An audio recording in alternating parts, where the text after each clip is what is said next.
Welcome, everybody, to our second Halloween special, a spooky edition of the My Generation podcast. We're going seasonal once again, like we did this time last year. We talked about horror video games all the way back in October 2019 when we were actually allowed to see people in person.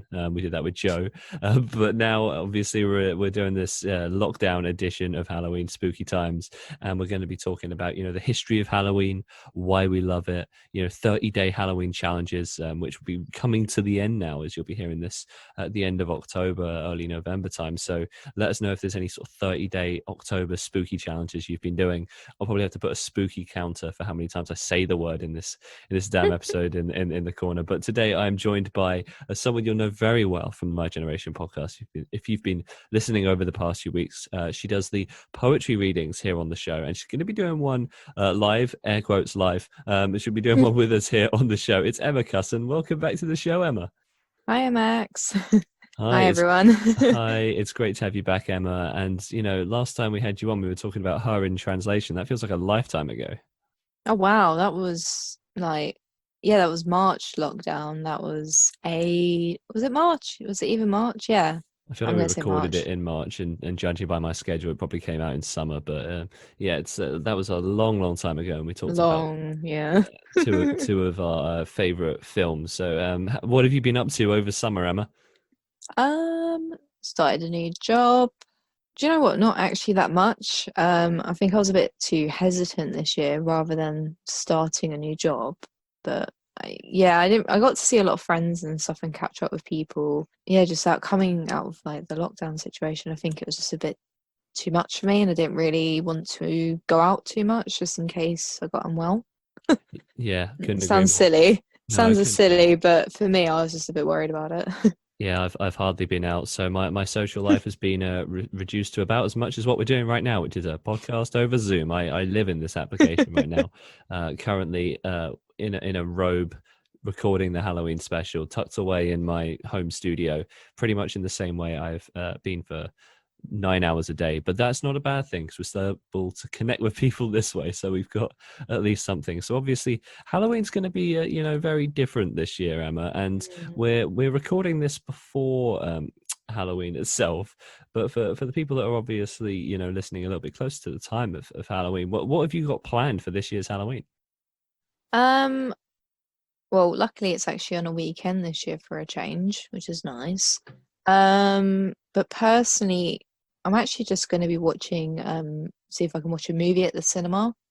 Mm. Because the local one has been releasing older films. So recently I saw like Psycho and what's it called?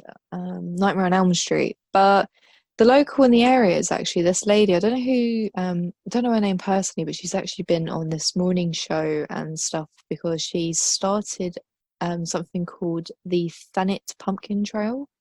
Oh, And it's to kind of do a contact free sort of trick or treating for the children rather than children going to houses and knocking on doors and then the passing of sweets and stuff from households. Um, she's encouraged people to decorate their front windows and stuff with pumpkins and label Fanatic Pumpkin Trail.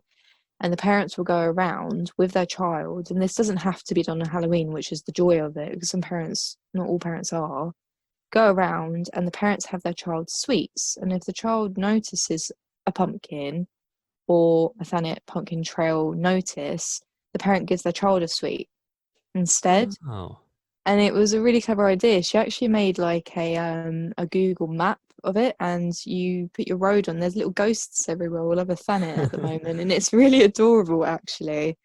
But yeah, she's been in the news and stuff about it, and I thought it was such a good idea for someone that adores Halloween. I thought that was just so sweet to think of everyone's situation at the moment, and they've really fought down like down to a T. There's been no issues with it, so Wow, that's I amazing. thought, yeah, it's really good.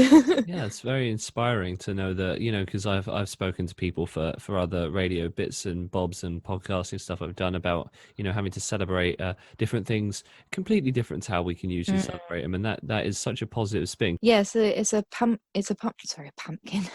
It's a It's a pump. pumpkin It's a pumpkin trail. trail. So what I'm saying pumpkin people place, like that they're just a places that nothing exists but pumpkins. A patch was the so word. That's it. I'm looking for patch. That's the word. oh no, it no, what it is, so basically she's got people to message her or sign up and say what road they live on. So example like Broadstairs, Albert Oh, Road. I see. I And see. she will put them on a Google map.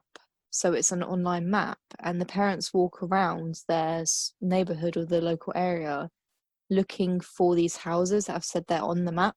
Are you going to be carving a pumpkin this year as well? I've already carved one. It's kind of like I don't know what's happened to it, but it's kind of fallen apart. But I have 5 more pumpkins to carve. Oh no, I have 4 more. Sorry, I have 4 more to carve. Wow, that's some effort in there. I'm terrible at carving pumpkins. I've tried it. I don't think I have the skill for it, so I'm going to leave it to people who actually know what they're doing when it comes to carving pumpkins. But that is such a great way to spend Halloween doing that. I mean, I'm going to be working on Halloween, so that's great. Luckily, it's a job I very much enjoy. But some of my friends are going to be doing like a virtual murder mystery, which is amazing. Oh, that Uh, sounds so fun. and for those of you who know me already know my connection with murder mysteries. I used to host them a while back, but it always seems that around Halloween it seems to be a busy period where I'm not doing them, which is just crazy. But there have been sort of games that have contributed to that sort of online murder mystery style, like Among Us, which is the game everyone's playing, right? I don't know if you've heard of Among Us. Oh yeah, of course I've seen heard of that one. So like who you got to find out who the what the traitor is or The imposter, yeah. the And imposter. I've not actually played it, I just know it. I've seen the memes of To it. be fair, it is actually one of the funnest games I've played, and I've been playing a lot of online Among Us. So I think I'll be playing it with some mates on Halloween because it's about finding the killer in a confined space. It has a lot of ties to Halloween, so I'll put on a spooky pumpkin hat on my crewmate, and away we go. That'll be probably the extent of my Halloween for this year, because getting home from work will be late, and I'll miss the murder mystery, but they can be done online too, which is amazing with proper actors. And there's a Zoom murder mystery that basically, for those of you who don't know, I'm a president of a drama society at university, and we've been approached to have some actors feature in a online Zoom murder mystery where they'll perform as characters and people will get to work it out that way. So it's a completely different kind of murder mystery as well. So there's still tons happening. Now, Emma, I did want to talk about 30-day challenges you mentioned, and Hmm. what kind of challenges people have been doing over October. I'd love to talk about that because I hadn't really heard too much about 30-day challenges until you sort of brought them up. Well, the 31-day challenge actually started, it was like a seasonal program, Hmm. like TV program that came out. I don't know where it started, but I actually read a bit about this earlier. And it was in 1998 it started, and it was on a channel back in the day called like Fox and all of that, but now it's called Freeform. And it's a bit like I'm gonna say it's an American thing really because I've actually never heard of it. I actually started 31 day challenges from when I used to have a Tumblr account when I was probably about 15 years old, and that's where I first heard about the horror, like the 31 days of Halloween, which is 31 days of horror. So, but the different ones I've seen, I don't know if I bounced out of that too much as well, explaining the origin of it, but You're good. You're good. yeah, the ones that I've heard of are like 31 days of horror. So you can either follow a program or you can kind of like make it up as you go along because not everyone likes horror. And personally, I would count what's that film? Nightmare Before Christmas. Like I would still count that as like a horror or Hocus Pocus, like they're fun horrors, like Haunted Mansion and stuff, all of those um Disney sort of ones. do count towards it. But most years I've made it up myself. I've been a bit too busy this year, but I've kind of made up by going to the cinema a lot and planning to go to the cinema to see other horrors. Other sort of ones that I've heard of people doing is the 31 Days of Pumpkin, Okay. which, yeah, I tried it last year. It didn't really work because, in theory, I was in working in a coffee shop last year.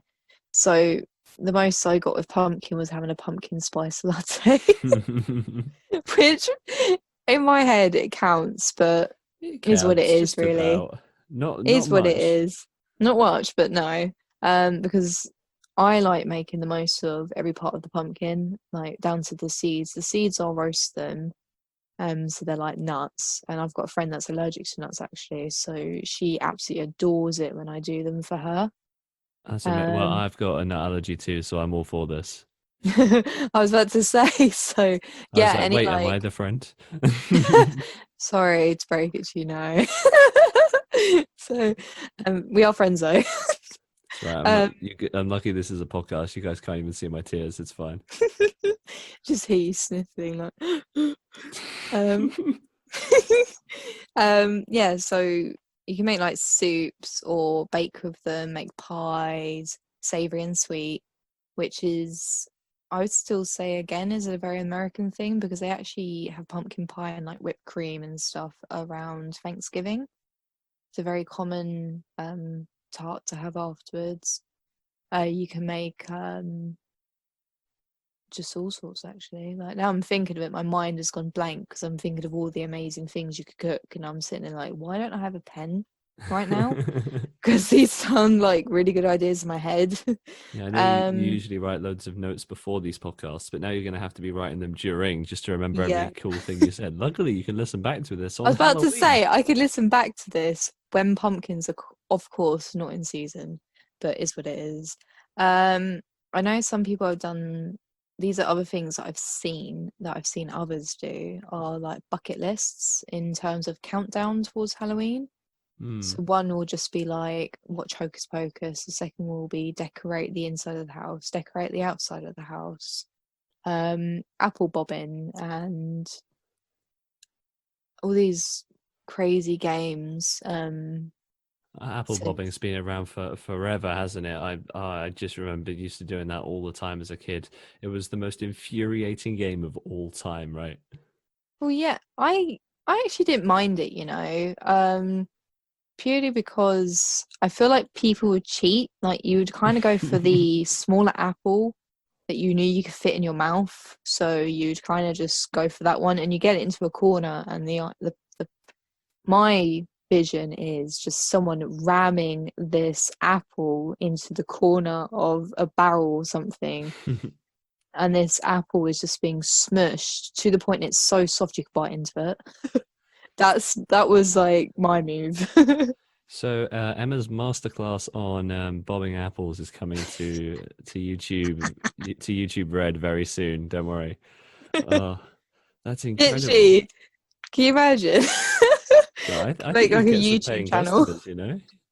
Maybe only in this month. I think you'd struggle throughout the rest of the year to make any make any money. But in October, that's not a bad business model. I could see you Do doing it. like to harvest like seasonal fruits. So you'll Mm. see in like the summer I'll be using like bananas.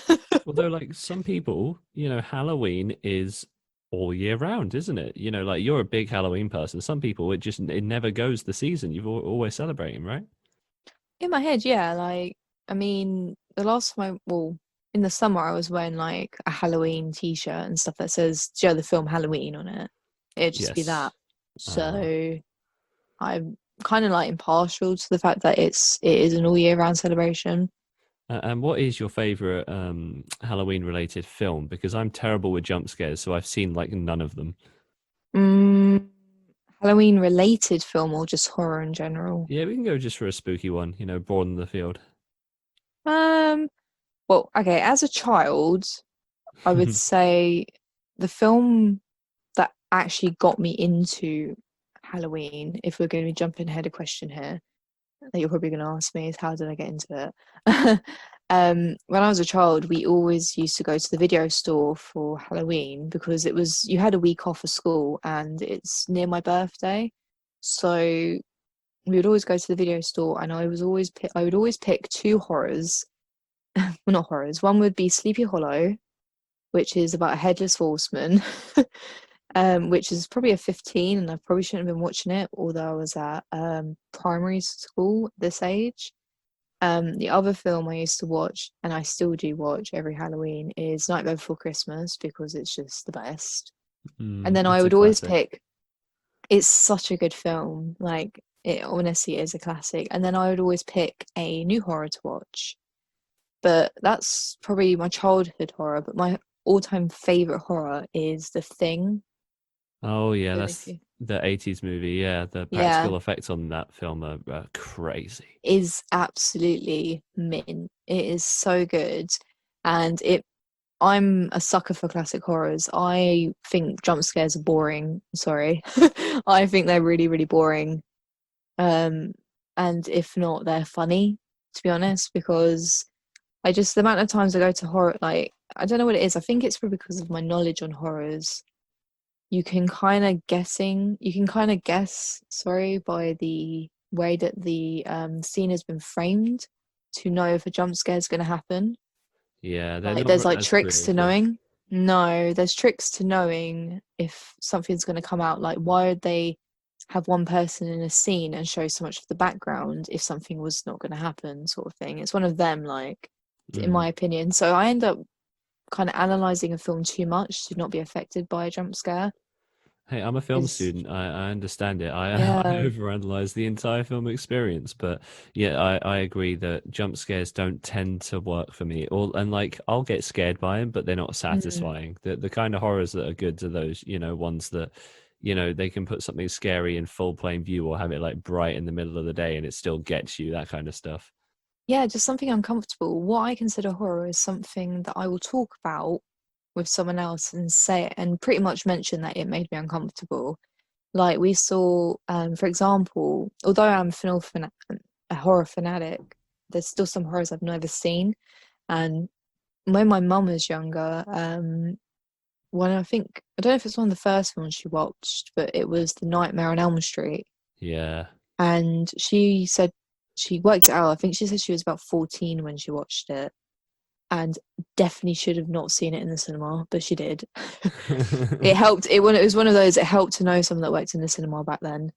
And the first time I ever watched it actually was Saturday, Oh for like wow. just after my 25th. So it was like for me, like yeah, it's 80s. It's a bit corny, a bit silly, but I envisioned what it would have been like to have watching it in the 80s and not having films or the advances we have in films now. Yeah, well, I mean, trends like, change so much, don't they? And like what yeah. can scare you? Because if I don't know if you know this, but this one's fascinating to me as someone who's studied film history. But the first ever thing watched in a cinema was a train entering a station. But the people who were watching didn't, this their first ever time seeing a screen with a thing on it. So they actually thought the train was going to come out of the screen and hit them. So when the train got close to the screen, they all ran out of the cinema screaming. And Wow, that's like the first ever movie made then. I exactly. mean, it scared people. See, Yeah. that's something you don't know. I didn't know that, and that's like for me, that is really interesting. I probably should have done something to do with film, just because I do appreciate it so much. Like, I love films. I love how they make you feel. I love the emotions that come with them, and I love films that make you think, or you end up taking snippets from them and realizing that's where the influences are come from. Yeah, and I think that if you want an even deeper dive into Emma's joy of film, you can go back to our last episode of the show. There's a cheeky plug, where we talked about her and Lost in Translation. Neither of those films are horrors, so don't go over there expecting anything thrilling. They're Yeah. they're two of the most emotional films ever. So go Oh in, yeah.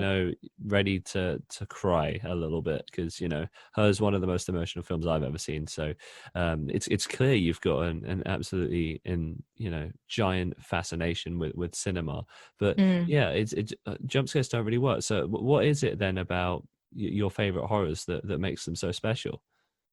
Um, I think Nightmare Before Christmas would purely be because of my age at that time and my naivety. Well, not naivety, but my innocence. With watching something as a child and thinking this is the best thing that's like ever been on TV, and then growing up with it and still appreciating it in the same way. I think that's what comes with that one. And also the music, it's a bit of a musical, and I don't really like Mm. musicals, but because it's spooky, I like it. That kind of meets in the middle a bit.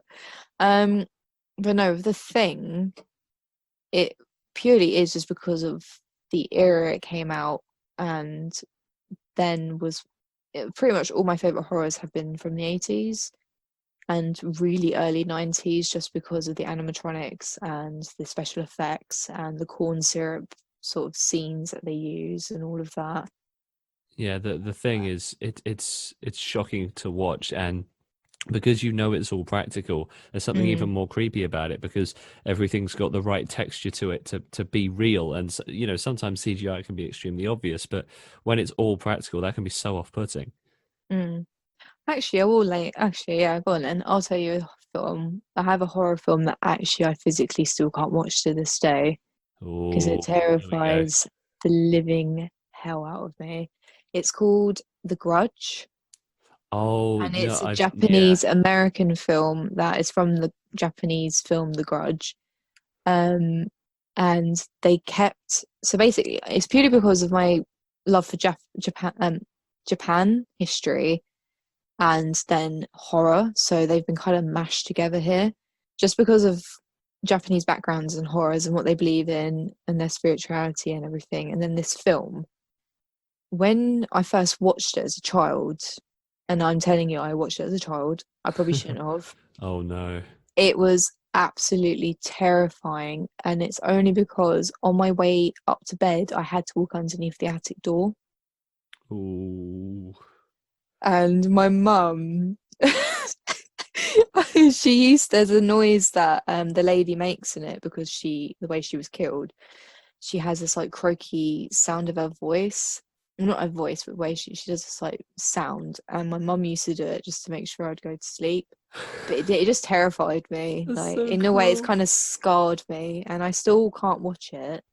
And an interesting thing is they just released a Netflix series which was actually based off of it because Oh. I'm pretty sure it was a real story. Because when a series came out, I was like, no way is this anything to do with the film. And it turned out it was. And then I read into it and it actually is kind of based off a real thing that happened in Tokyo. So then I was like crapping myself more. And it's one of these things. It's just such a freaky film. Yeah, Like I mean, it's really I, uncomfortable.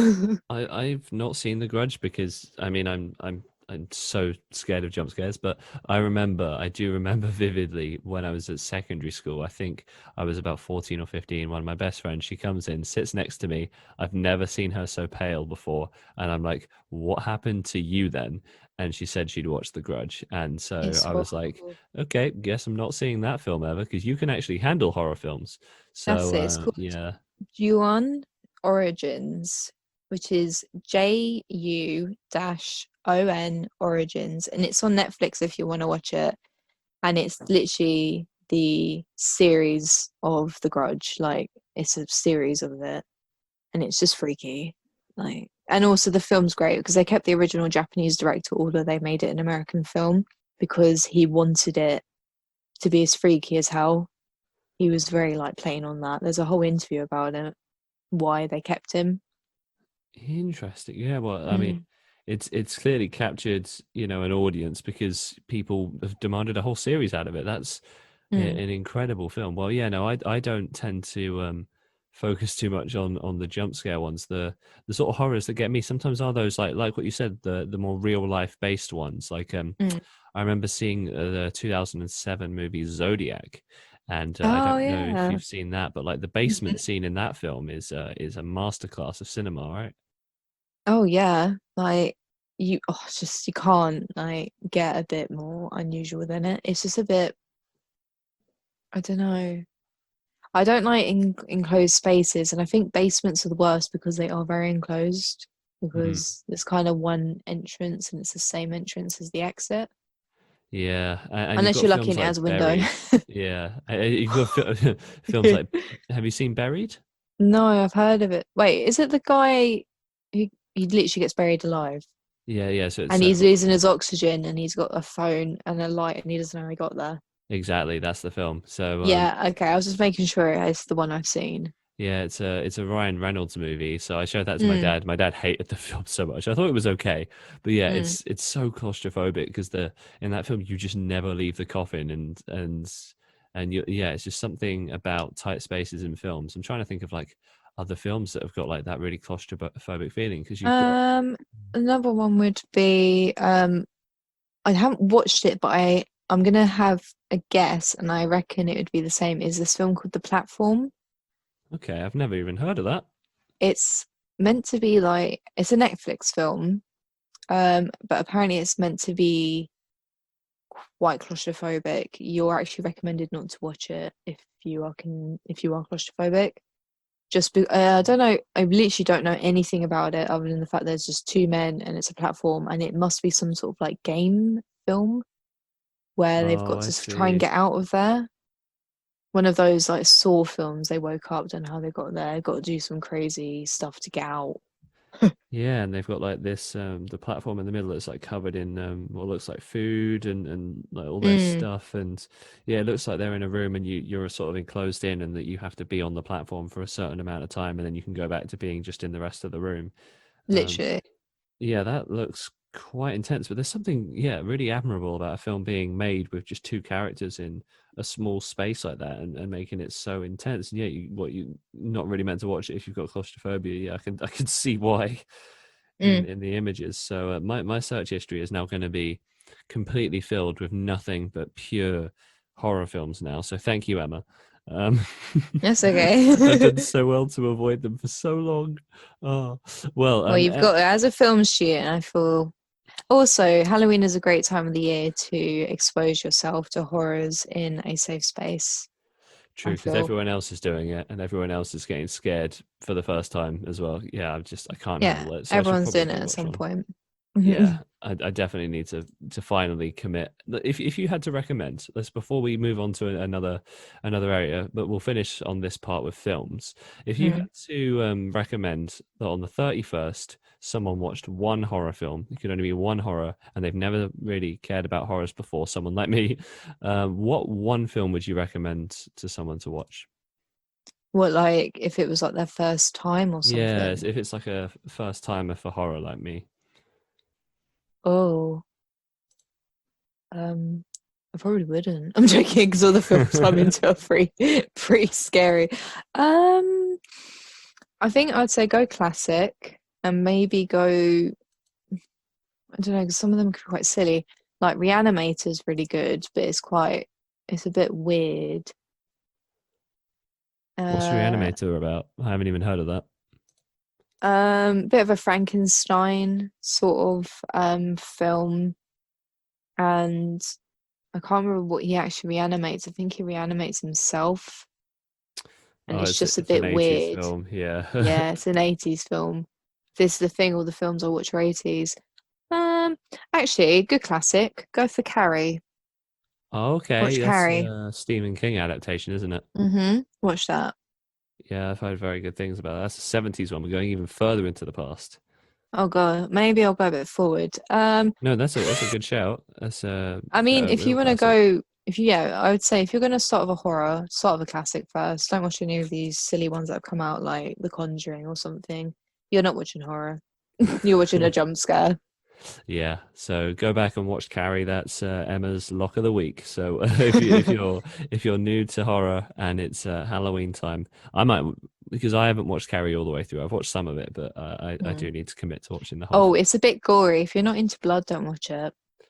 Oh no, I've heard about the ending, so yeah, I Yeah, don't agree. watch it. Everyone knows the ending. Just don't watch it though if you're not into horror. I don't want to trigger anyone by accident.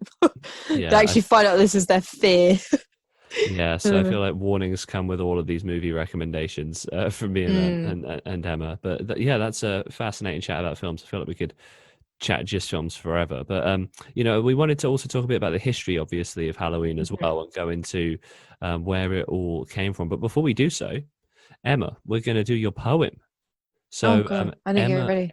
it's well, I can waffle until you've got it ready for sure. So yeah, as you know, every week on the My Generation podcast, we have weekly features. We're just going to be doing the one for today, as it's a Halloween special. Wanted to try and keep just on the topic, have a bit more of a free form discussion, like we used to in the olden days of the podcast, so we didn't have the weekly features. But don't worry, Sammy, Harry, Joe, and Tom are all still doing their weekly features on the show. They'll just be restarting again from next week. But we usually we'd have Emma featured doing a recorded poem from her end as well. But today's a little bit special. We've got one coming to us live, haven't we, Emma?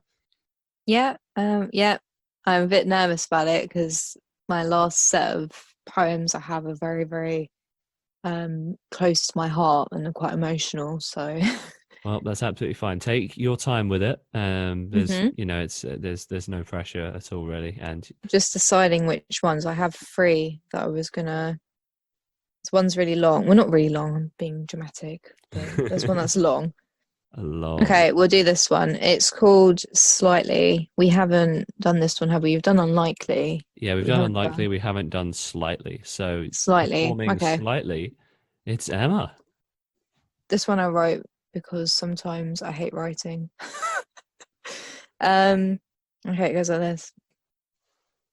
There's a part of me, no, past of me, that's too hard to swallow. The kind you couldn't easily wash down with the bottom of the barrel, although you try anyway. I'm only able to tell you what I know of it, about what I know of that adolescence, but I'm only slightly wanting to remember it all, only slightly. I slightly remember we would get high, at least once or twice, but I've been down ever since. You lacked so much emotion, and I learnt from every moment, and I'm only slightly praying for an atonement. The cigarette stains. I slightly wince at the thought of the pain. Where'd you extinguish your cigarette butts on my forearm? Now they're just bleached memories in my skin, only slightly visible to an origin of a sin. I slightly remember drinking with you. We would be between that tipsy drunk phase, and Medicine by Daughter was playing softly in the background. It's just medicine. Concoctions aside, Southern Comfort was our guide that night. You're in the southeast of England, but there's nothing comforting when you're laying, staring at the paisley mess that is your bedroom ceiling, feeling like a stranger looking through your own eyes. And oh boy, time flies when you're slightly sick of all the lies. I'm slightly sick of writing, as if I'm citing, recording, reciting, reminding every thought of you back into my life. That when we embrace, the pocket knife in your jacket pocket would deposit new memories into my torso, which would lay dormant. And in the heat of bliss, I swore I wouldn't love another. But I'm only slightly sick of writing. Only slightly. There we go. And that's only slightly. Well, no, Only that's slightly. slightly. Not only Yeah. slightly, it's just slightly. Emma Slightly. You just Cussen. renamed a poem. Nice one. Yeah, it's got a new title now in the upcoming poetry collection. No, that Yeah, was yeah. I lovely. wrote that last year. When I was just kind of getting sick of poetry and stuff because it used to be just my thing, and then it became like everyone knew about it, so I then felt a bit of pressure to write more, but it was weird because I was actually writing less. It was weird. I couldn't really describe it. It was like the reverse. I wanted to tell everyone, but then I ended up not wanting to do it anymore. Yeah, I still do, but it's all like kind of my own stuff now. I won't share it anymore. yeah. That's nice. I think to have a balance for you of the stuff that you keep really personal because it was always just a Mm. hobby for you, wasn't it? And and making sure it still has that fun angle to it. And it's nice to still have Emma producing, poetry every week here on the show, and in a no pressure environment. So if Definitely Emma, not live, yeah, quote unquote. yeah, definitely not live for sure. We nothing about this show is live. This was recorded on the 19th of October, so who knows where you are right now. I hope it's safe wherever you're listening in the far off distant future of Halloween. But yeah, no, thank you, Emma, for Oh, doing that. I mean, we that's always have Emma okay. doing poems every single Thursday on the show, but obviously, depending on if Emma's in the mood for it, because if the poetry is personal to her, it might not feature. So, That's I fine. imagine you've got so much back catalogue that is just for you, which is I think something really beautiful about poetry. But yeah, no, thank you, Emma. So That's okay. You're right. we're gonna move back over to our last topic, which is Mm-hmm. about the time has flown by. We've spoken for Mm. like 40 minutes, which is crazy. Yeah, I know. It's Uh, nuts. so our final topic is really the history of Halloween, and as someone who I never really went trick or treating. The bobbing apples was about the extent, and dressing up as a skeleton was about as far as Halloween went for me, mainly because of the nut allergy. To be honest, it's trick or treating is tough with allergies, but Mm-hmm. so I never really got to know too much about the history of Halloween. But you wanted to talk about sort of where it all comes from. Yeah, I wanted to at least mention what I know about it because it is really hard to talk about. Like the amount of people I've explained it to, and I still learn new things all the time. But my mum actually bought me a book this birthday actually, which is the history of Halloween. So it was as if she knew I was getting ready for this Ah. podcast. Um, but one of the first things it talks about in the book actually is Halloween, like Valentine's Day, is still the most misunderstood festival that we celebrate. Like, we all celebrate it, but no one really knows why we do. Hmm. And this lady that wrote this book starts talking about the fact that it's actually never been documented why Halloween became what it is today. And there is a massive split between it because there's the ancient side of Halloween and well, ancient, like we're talking quite a few thousand, not thousands. We're talking a while ago anyway in human history. I'm trying to like make it relative, like to when it was happening. But yeah, in human history, when it started kind of as like we had a pagan New Year, or there was the Christian um, commemorants of the dead. So there's kind of like the two sides, not the really two sides of religion, but it started off as a religious holiday, but then kind of got lost in the mix the more bigger it got and the amount of times it's been rewritten. But the original name for Halloween, from what I gathered, is Samhain, which is Okay. it's hard to say, but it's basically there's then we don't really know the meaning behind the word Samhain. Um, but there is either it's the 3-day festival of the new year, or there was another one which sorry, I've got my little notes in front of me.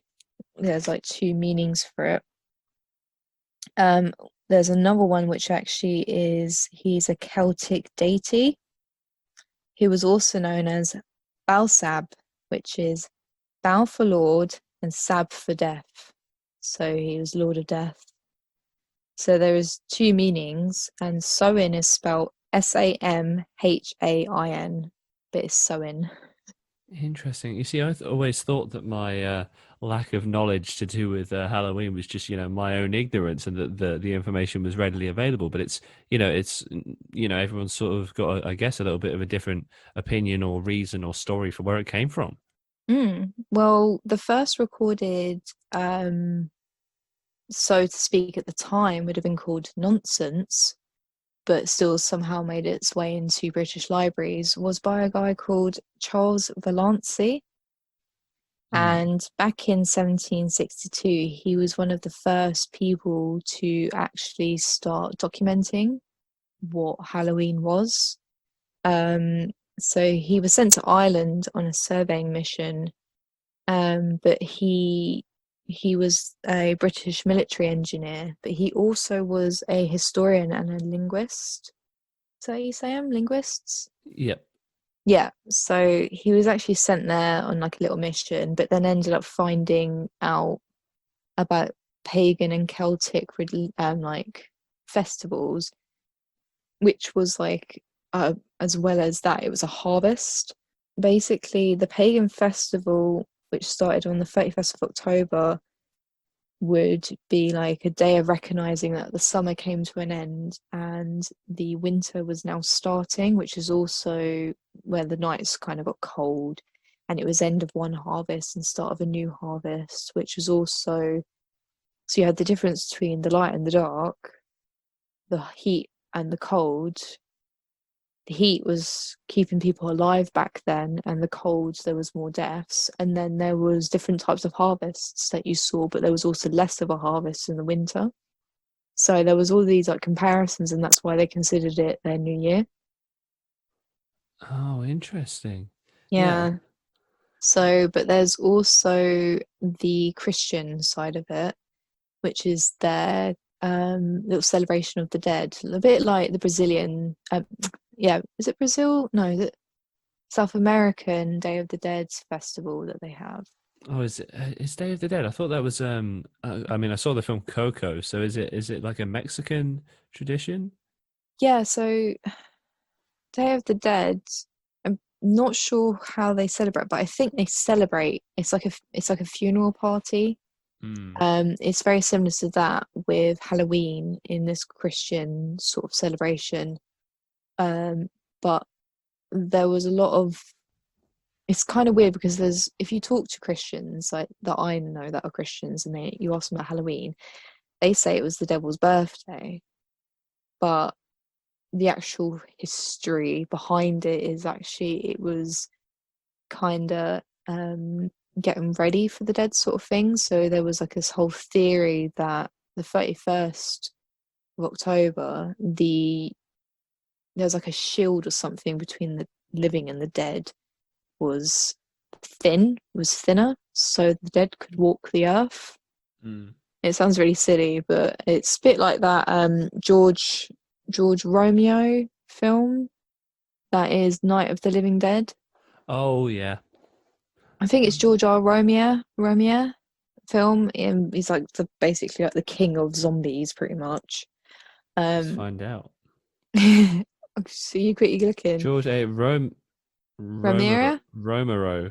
Yeah, Romero. Romeo or something. I could just call We him are Romeo. going to get butchered by anyone who knows this film like really well, I think. He's pretty much the king of zombie films or zombie stories, if you want to be that way, is what he's it's what he's labeled as on Reddit anyway, so don't quote me, okay? Like I ain't getting this from some references books here. Like I'm literally gonna get absolutely slaughtered in the comment section. They'll be like, oh, king of zombie films. Oh, scoffs.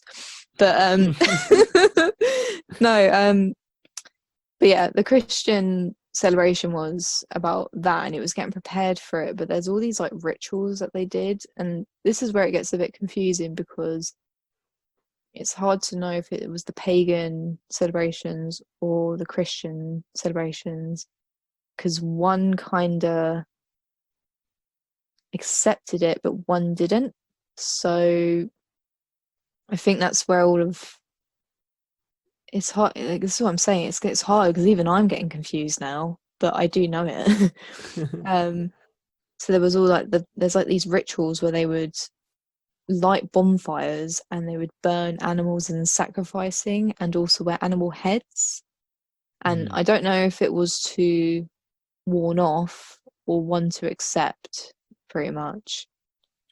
But the Christian belief was to commemorate the dead. So that was what it was back then. But there's also all these other things I've heard over the years, like what my dad has told me about things. He said that like before it was pumpkins, it was actually just like anything like turnips and all sorts that you'd put in the doorways, which was actually like a protection thing to stop any Oh. dead coming into your home and all of this. Mm.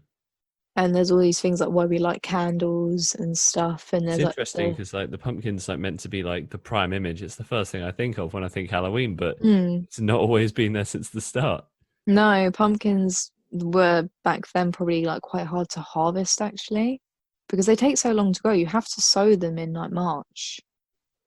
So the only reason I know because I've planted pumpkins before. They've not been successful, but in theory, you can just fertilize the soil anyway. But yeah, you've got to plant them quite early, and sometimes they don't always survive like mine didn't. So you've got to have the right conditions for them. But I don't know. So there was that Christians group. So I'm just reading some of my notes that I wrote down and this little book because I've wrote little notes next to some things that are important to mention. It's like in the Her in Translation episode. Emma has enough notes to publish a thesis alongside each podcast. So we Can you might have imagine? we might have to start doing My Generation podcast. We have to do a shop, and in the shop we'll sell Emma's Halloween thesis, which let me know in the comments if you want to see that. Oh God, no, please. I'm all right. I've got enough to do at work already. Don't need to write. Don't need to write more. And I also just finished two theses, my master's and my degrees. I don't need any more work. Thank you very much. I don't envy Um, you in the slightest. yeah, you're still going, aren't you? Yeah, I'm in third year of uni, and the idea of me writing an essay is enough to generate horror in the eyes of my lecturers. So it's we're all still there. Maybe I'll do a podcast about university life and all that once I'm out, because we're so near the end. It's kind of crazy to me. Like I started this podcast when I was fairly fresh faced, halfway through Mm. second year. And now look, actually, wait, no, it wouldn't have been. It would have been, God, it would have been as I finished my first year. Yeah, I was about to say it in first year. Oh no, I'm Jeez. old. Oh no, Emma, you've just reminded me of my own mortality, which I I guess just had, makes sense in the context of Halloween. oh yeah, but yeah, I would say that's probably the best I can say about the history of it. I mean, I would actually not to shine over what you normally say, Max, but if there is ever anything else that you guys have heard about maybe your parents have told you about like things that you do and why you do them, like dressing up and stuff. Apparently, that was to scare off demons, as it scares them off or scares off the living. If there's anything like you guys have been told, I would actually really like to see it in the comments because I find it really interesting what other people have heard because in my head that's still a documentation of history because it could all be true at the end of the day. That's what I like about a misunderstood celebration because you can't go wrong. Yeah, Although I do get really angry when people say the Americans started it because they did not. you're They doing my job for commercialized me. it. They Yeah. commercialized it. They did not start it. It was I'm actually going to distance myself between Emma's battle with the entirety of America, but you know, who no. knows? Well, Uh, no, seriously, that is one thing I know for sure, purely because it was a Celtic thing oh, that I see. started, and at the time, America, I don't think was a thing. I don't know if we had done Christopher Columbus yet. I don't know if he had done any of that stuff where he You went say it over there like it's yet. part of a series. Like I don't know if that happened in episode 20 or like episode I 40. don't know what part When did Christopher of Columbus like, happen? Let's type that in yeah, and see what we get. literally. What year was that? When did Christopher, When no, did not he discover Christmas, America? Columbus, find America, not Christmas, Columbus. So I'm trying to think of when our first Queen Elizabeth was reigning. 1492. Yeah, maybe Christopher Columbus had just found America, Maybe but he just took the whole of Halloween with him. no, he didn't. Yeah, it's actually a Native American celebration. Do you know, it could be, but that's just one thing I will argue is that I don't seriously don't believe it was American. It didn't start in America. I've never heard of it anywhere. I just know that they commercialized it, and it's Conspiracies start now. literally. Can you imagine? Wow. It's like- but yeah, that's pretty much what I can say on it. But that's what I like about it. It is a bit of an opinion. It's not opinionated, but it is really interesting discussion about the Yeah, history of Halloween. well, it's not as clear cut as most other holidays, which you can sort of Mm-mm. boil down to like its exact origins, which makes it far more fascinating. And Yeah, I mean, you've only managed to take on the entirety of America with doing this one, so that's relatively subtle by how intense it sounds. The different versions of its origins, and how clearly it's changed so much, especially with like pumpkins not being one of the Mm. first parts. I imagine that would have been the first part, but clearly not. Wow. Well, Emma, that kind of starts to conclude this week's episode of the show. Thank you so much for Lovely. coming back on. That's okay. I enjoyed it. I had fun talking about something that I really enjoy. Yeah, And I do want to hear everyone else's, like, what they know about it. please let us know in the comments below. We would love to feature Emma's comments and get you commenting with her down there, and well, wherever you're listening, if it's YouTube, SoundCloud, or Spotify, because Emma really wants to know what you think about the origins of Halloween, or maybe like your Halloween film. I want to definitely get a conversation started down there, so please do let us know. Thank you so much, Emma. I mean, you're probably going to Okay. be whilst this podcast is going out, getting ready to do spooky things like pumpkins and rewatching all the old films that you've been watching every single year. So that's very exciting times. But thank you so much for coming on the show. That's right. I've enjoyed it. Lovely stuff. Great to have you back on. And don't forget, you'll be able to hear Emma every single week with some of her poetry readings that are coming up on the podcast very, very soon, which is great stuff. So Emma's voice will not be going away for next week or the future of the show. So do keep on listening to hear more of Emma's great work. Thank you so much for listening, everyone. I've been Max. I've been your host for today. This is the My Generation podcast. Do subscribe on YouTube and SoundCloud and Spotify to tune in every single Thursday at 6 to hear a brand new episode. And it is a goodbye from Emma. Oh, well, not forever. Oh, and Not that forever. that cringy joke's going to have to stay in. We had a few cringy ones beforehand that we were luckily able to avoid making it to air, but You thought you got me. I made it all the way to the last comment of the show. I thought I was safe, Emma. So No, close. never are with me. Well, the true horror is Emma's jokes here on the My Generation podcast. But thanks all so much for listening, everyone. Yeah, that's what should be the new feature, is actually Emma's cringy joke of the week. What did Emma say this week that made everyone scoff? Listenership drops to 0%. I look forward to the day. That's amazing. Well, yeah, if you want to hear that, just let us know in the comments, and because if there's demand for it, I will bring the people what they want. So I can't deny Can you the. imagine? No, I can't. All right. But we can maybe make that imagination a reality in the comments below. So I can't wait to chat with you down there. Thank you so much for listening, everyone. We'll tune in with you next week for the next episode of the My Generation podcast.